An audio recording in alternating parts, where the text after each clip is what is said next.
आज हम डिस्कस कर रहे हैं टू व्हीलर सेगमेंट के मार्केट लीडर हीरो मोटोकॉर्प के बारे में। आज मैं कंपनी के फाइनेंशियल आपको बताऊंगा, शेयर होल्डिंग पैटर्न हम डिस्कस करेंगे, साथ ही में मेरे क्या व्यूज है इस कंपनी को लेके, मैनेजमेंट की सैलरी जो कि काफ़ी पॉजिटिव लगती है मुझे इस कंपनी के बारे में, and as usual I will tell you a bonus tip जो कि आपको हेल्प करता है स्टॉक मार्केट में सक्सेसफुल इन्वेस्टर बनने में। सबसे पहले अगर हम इसके प्राइस की बात करते हैं, लगभग 3500 रुपये का प्राइस है शेयर का, 3475 पे आज क्लोजिंग दी है। मैंने आपको इससे पहले भी कई बार बता रखा है, कभी भी हमें शेयर प्राइस को देख के डिसाइड नहीं करना है कि ये शेयर महंगा है या ये शेयर सस्ता है। आप देख सकते हैं जब ये 1500 का शेयर था उस टाइम अपने लोवेस्ट लेवल पे था एक साल के, और उस टाइम भी कुछ लोगों को लगेगा कि यार 1500 रुपये का शेयर तो बहुत महंगा है, लेकिन उस टाइम ये सस्ता था। और आज के टाइम में देखा जाए तो कहीं ना कहीं अपने अपने 1 ईयर हाई के आसपास ही है। लगभग 3600 रुपये का जो इसका हाई है 1 ईयर का, अपने हाई से लगभग 5% के डिस्काउंट पे है, और लो से तो मोर देन 100% का रिटर्न अभी ये दे चुका है। अब मैं आपको सबसे पहले इसका शेयर होल्डिंग पैटर्न दिखा देता हूँ। शेयर होल्डिंग पैटर्न देखा जाए तो यहाँ पे म्यूचुअल फंड ने जरूर अपनी होल्डिंग थोड़ी डिक्रीज करी है। अगर पिछले हम 2 क्वार्टर्स 3 क्वार्टर्स में देखते हैं तो अगर ओवरऑल देखा जाए तो यहाँ पे कोई ज़्यादा डिक्रीज नहीं है, 7.3 से 5.9 है। हालांकि थोड़ा यहाँ पे सेलिंग जरूर आया है। अब प्रमोटर होल्डिंग यहाँ पे देख लेते हैं हम।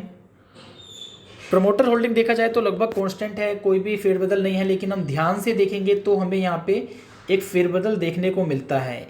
आप देख सकते हैं यहाँ पे मार्च 20 में स्टेक था 34.63, जून में इंक्रीज होके स्टेक हो गया 34.77 एंड सितंबर में डिक्रीज होके 34.76। सबसे पहले हम इस इंक्रीमेंट की बात कर लेते हैं। इस इंक्रीमेंट से मुझे कोई दिक्कत नहीं है, क्योंकि जब शेयर सस्ता रहेगा उसके प्रमोटर को पता है 1500, 1600, 1700, 1800 में ये शेयर सस्ता है, तो यहाँ पे इन्होंने स्टेक बढ़ाया है लगभग 0.14 से, और बाद में इन्होंने थोड़ा सा यहाँ पे सेल किया है, 0.14 से बढ़ाया है एंड 0.1 से इन्होंने सेल किया है।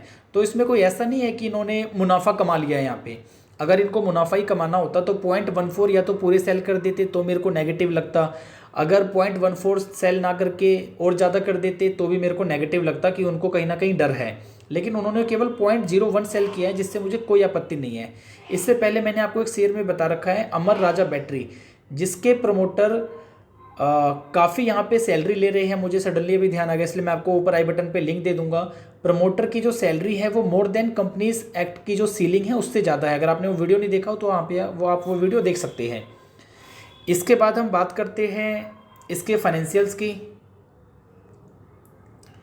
तो एक लार्ज कैप कंपनी है, आप देख सकते हैं 70,000 करोड़ का मार्केट कैप है, जीरो डेट कंपनी है, 1 रुपये का भी कर्जे का इसके ऊपर कोई दिक्कत नहीं है, कोई इंटरेस्ट का पैसा नहीं देना है किसी भी बैंक या एनबीएफसी को जिनसे इन्होंने कर्जा लिया हुआ है, क्योंकि कोई कर्जा है ही नहीं। प्रमोटर होल्डिंग हमने डिस्कस किया 35% के आसपास है। डिविडेंड यील्ड काफ़ी अट्रैक्टिव है। अगर आपके पास ये शेयर है तो आपके भी अकाउंट में ऑन ईच शेयर भी 70 रुपीज़ आए होंगे। मेरे को ध्यान आ रहा है 10-12 दिन या पता नहीं 1 हफ्ता 2 हफ्ता कुछ हो रहा है, 70 रुपीज़ के अकॉर्डिंग हमारे पास यहाँ पे शेयर्स आ गए थे, सॉरी डिविडेंड हमारे पास यहाँ पे आ गया था। अब डिविडेंड के नाम पे मैं आपको बता दूँ, मैंने इस शेयर में अभी फ़िलहाल में बिकवाली करी है।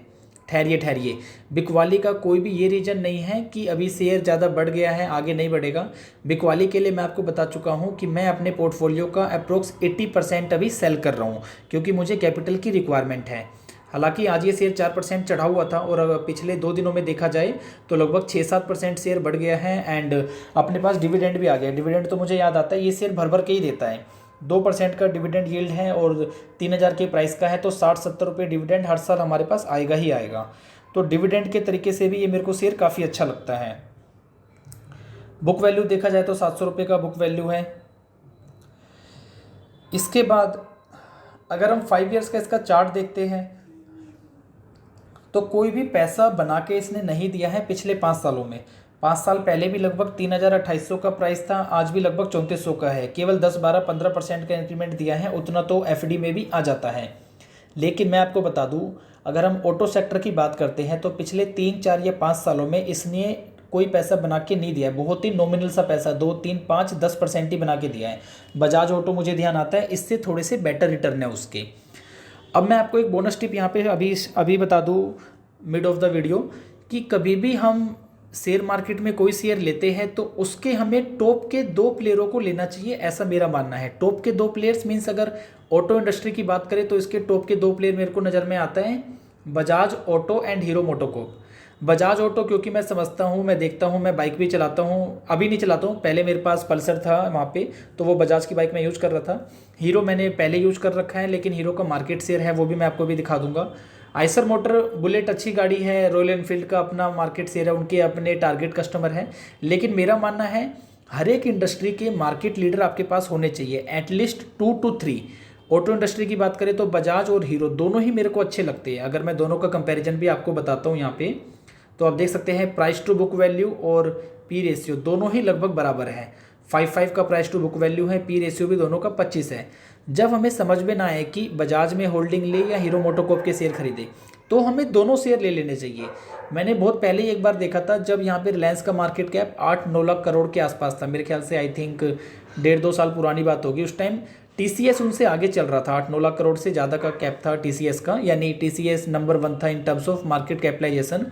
तो मैंने अपने आप से ये कहा था कि दोनों में से मेरे को डाउट है कौन ऊपर चढ़ेगा, कौन सीढ़ी पे पहले ऊपर जाएगा, तो मैं दोनों शेयर्स को अपने पोर्टफोलियो में ऐड कर लेता हूँ। जब मेरे को ऐसी दुविधा होती है, 2 अच्छे शेयर होते हैं तो मैं दोनों को लपक लेता हूँ, ये मेरी हैबिट है। अगर आपके पास बैंकिंग में से आपको कोई शेयर उठाना हो, आपको समझ में आता हो एचडीएफसी भी अच्छा है, कोटक भी अच्छा है, आईसीआईसीआई भी अच्छा है, तो आप चाहो तो ऊपर के 2 या ऊपर के तीनों ले लो, इट्स अप टू यू। अगर हम केवल एचडीएफसी लेंगे तो पता चला कि एक साल एचडीएफसी को बिठा दिया, कोटक यहाँ पे बढ़ा दिया, क्योंकि मैंने आपको बता रखा है एक टाइम पे कुछ कुछ ही शेयर चलते हैं। ऐसा नहीं कि पूरी इंडस्ट्री एक साथ चलेगी तो इंडस्ट्री के सारे प्लेयर्स एक साथ चलेंगे। हालांकि इंडस्ट्री बढ़ती है तो सारे प्लेयर्स चलने चाहिए, लेकिन हाँ कोई थोड़ा कम चलेगा, कोई थोड़ा ज़्यादा चलेगा। अब बोनस टिप के बाद इसकी हम फाइनेंशियल देख लेते हैं। मैं आपको मार्केट शेयर उससे पहले दिखा देता हूँ हीरो मोटोकॉर्प का कितना मार्केट शेयर है। ये एग्जैक्ट हमारे पास लेटेस्ट फिगर है। हीरो मोटोकॉर्प का देख सकते हैं मोर देन 37% का यहाँ पे मार्केट शेयर है हीरो के पास, इसलिए अपने मार्केट लीडर है अपने सेगमेंट का ये। होंडा के पास लगभग 24, बजाज जिसकी मैं बात कर रहा था, बजाज और हीरो दोनों ही मेरे को समझ में आती है, होंडा हमारे यहाँ लिस्ट नहीं है। बजाज का लगभग 17% का यहाँ पे मार्केट शेयर है। आइशर मोटर का आप यहाँ पे देख सकते हैं 2% का मार्केट शेयर है, तो इनके अपने टारगेट सेगमेंट है। तो मैं ऐसा नहीं बोलूँगा कि ये शेयर खराब है, हो सकता है मदरसन सुमी आपको अच्छा लगता हो, आपको कोई दूसरा मारुति सुजुकी अच्छा लगता हो। हाँ, 4 व्हीलर में तो मारुति सुजुकी यहाँ पे मार्केट लीडर है, हमारे पास ऑलरेडी वो पोर्टफोलियो में भी है। अगर मारुति सुजुकी का आपने वीडियो नहीं देखा हो तो ऊपर आई बटन पे क्लिक करके आप वो वीडियो देख सकते हैं, जहाँ मैंने डिटेल में कंपनी के एनालिसिस करके आपको बताया है कि इस शेयर को मैंने खरीदा भी था उस दिन, तो आप उस वीडियो को भी देख सकते हैं। अब मैं फाइनेंशियल आपसे डिस्कस कर लेता हूँ।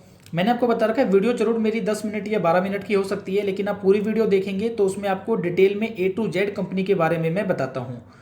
इसके मैं कौन सा आपको बता देता हूँ, यानी limitation.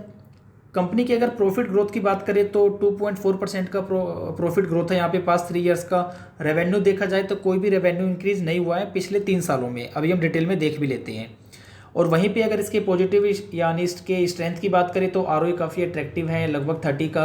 ROC is very good 41, और डेट फ्री कंपनी है हमने देखा था। और इंटरेस्ट कवरेज रेशियो इसका काफ़ी हेल्दी है, लगभग 210 का। अब क्वार्टरली रिजल्ट्स अगर हम देखते हैं तो सितंबर और दिसंबर में हमें यहाँ पे थोड़ा सा इंक्रीमेंट देखने को मिल रहा है। प्रॉफिट आफ्टर टैक्स देखते हैं तो वही 950 करोड़ से 1000 करोड़, यानी यहाँ पे भी थोड़ा सा जंप है, और प्रॉफिट आफ्टर टैक्स में भी थोड़ा सा जंप है। 1000 करोड़ का यहाँ पे प्रॉफिट इन्होंने डिक्लेयर किया है लास्ट क्वार्टर में। इसके बाद अगर हम इसके सेल्स को देखते हैं, मार्च 16 में था लगभग 28,000 करोड़, मार्च 17 में भी 28,000, 18 में 32,000, 19 में 33 एंड मार्च 20 में डिक्रीज होकर 28,000। तो देखा हमने पिछले 3-4-5 सालों में कोई इसने हेल्दी यहाँ पे रेवेन्यू इंक्रीज नहीं किया है। सेम विद प्रॉफिट 3100 करोड़ था मार्च 16 में, जो कि 3300-3400 करोड़ हो गया मार्च 17 में, आप देख सकते हैं यहाँ पे। उसके बाद 3700 करोड़ हो गया है मार्च 18 में। और पिछले अगर हम मार्च 19 मार्च 20 की बात करें 3400 करोड़ से बढ़ के 3600 करोड़ हो गया है। तो बहुत थोड़ा सा नॉमिनल सा 2-3-4% का ही जंप है नेट प्रॉफिट में। इसलिए भी पिछले 4-5 सालों में कोई कंसिस्टेंट ग्रोथ नहीं आई है, ना ही रेवेन्यू में। ऑब्वियस सी बात है, जब रेवेन्यू में नहीं आएगा तो प्रॉफिट में भी नहीं आएगा। तो इसलिए 3-4-5 सालों में भी इसने कोई खास पैसा बना के हमें नहीं दिया है। लेकिन यहाँ पे स्क्रैपेज पॉलिसी आएगी तो ये सारा ही ऑटो सेक्टर बूम पे जाएगा, ऐसा मेरा मानना है। तो मेरे को फ्यूचर काफ़ी ब्राइट इसका लगता है, तो इसलिए मैंने अपने हालांकि पोर्टफोलियो में शेयर ज़रूर सेल किया है। मैं आपको दिखा भी देता हूँ अपनी होल्डिंग यहाँ पे जो मैंने सेल किया है। मेरे पास केवल इसके कुछ ही शेयर थे वो कि मैंने सेल किए हैं। यहाँ पे आप देख सकते हैं 3081 का मेरा बाइंग प्राइस था एंड लगभग आज अपने टॉप पे ही हमने बेचा है भगवान की दुआ से 3475 पे 76 पे। इसको मेरे को सेल करना था लेकिन ये 3100 चल रहा था तो मेरे को कुछ खास रिटर्न नहीं आ रहा था पीछे, लेकिन अभी 2 दिनों में 7% लगभग भाग चुका है तो इसको मैंने यहाँ सेल कर दिया है। हो सकता है ये कल 3500-3600 भी हो जाए, कोई बड़ी बात नहीं है। काफ़ी अच्छा शेयर है, फ्यूचर काफ़ी ब्राइट है यहाँ पे इसका। इसके अलावा मैंने एक और वीडियो आपको बना के दिया था कल के दिन, यानी आज वेडनेसडे को मैं आपको ये वीडियो बता रहा हूँ जो कि मैंने ट्रांजैक्शन ये करी है ट्यूसडे को। ट्यूसडे के दिन यानी कल के दिन मैंने फ्यूचर रिटेल का भी आपको वीडियो दिया था। इसमें एक्चुअली मैंने थोड़ी सी होल्डिंग बनाई है बस आपको एक डेमो देने के लिए कि इस शेयर को मैंने ऐड किया है। यहाँ से इस लेवल से शेयर में खोने के लिए बहुत लिमिट है, यानी खोने के लिए अपने पास मैंने आपको बताया था अगर सब कुछ इसके लिए वर्स्ट हो जाता है, सब कुछ बुरा हो जाता है इसके पास, तो ये शेयर में गिरने को दिखेगा यहाँ पे 50, 40, 30 आ सकता है। लेकिन लिमिटेशन लिमिटेड है और ऊपर का जो अपसाइड है वो पूरा ओपन है। 100%, 200%, 300% या 400%। अमेजोन जैसे ही यहाँ से डील से अलग होगा, रिलायंस ये डील में विनर डिक्लेयर होगा तो फ्यूचर रिटेल के प्राइस में हमें यहाँ पे अचानक से जंप देखने को मिलेगा।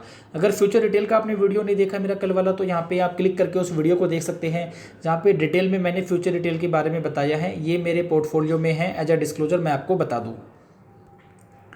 अब मैं बात कर लेता हूँ आपसे मैनेजमेंट सैलरी की। अगर हम बात करते हैं तो मैनेजमेंट यहाँ पे अगर हम फाइनेंशियल ईयर 19-20 की बात करते हैं तो लगभग 95 करोड़ की सैलरी विड्रॉ कर रहा है। 95 करोड़ की सैलरी आउट ऑफ 514 करोड़ जो कि कैपिंग है as per companies act. 514 crore में से केवल 95 करोड़ यानी लेस देन 20% से भी कम की सैलरी विड्रॉ कर रहा है मैनेजमेंट यहाँ पे, जो कि मेरे को काफ़ी पॉजिटिव लगता है। इसके एमडी एंड सीईओ है मिस्टर पवन मुंजाल, उनकी सैलरी लगभग 85 करोड़ है। यानी देखा जाए तो 90% की अप्रोक्स सैलरी केवल एक पर्सन प्रमोटर जो है मिस्टर पवन मुंजाल उन्हीं का है। उसके अलावा जो और प्रमोटर हैं केवल वो 10 करोड़ की सैलरी ले रहे हैं। और 95 करोड़ की सैलरी कंपैरिजन में किसके लगभग 3500 करोड़ का 3600 करोड़ का इनका प्रॉफिट होता है, आप देख सकते हैं। तो 3500 करोड़ में से 95 करोड़ तो कोई दिक्कत वाली बात नहीं है। ऐसा नहीं है कि इतनी सैलरी क्यों ले रही है मैनेजमेंट।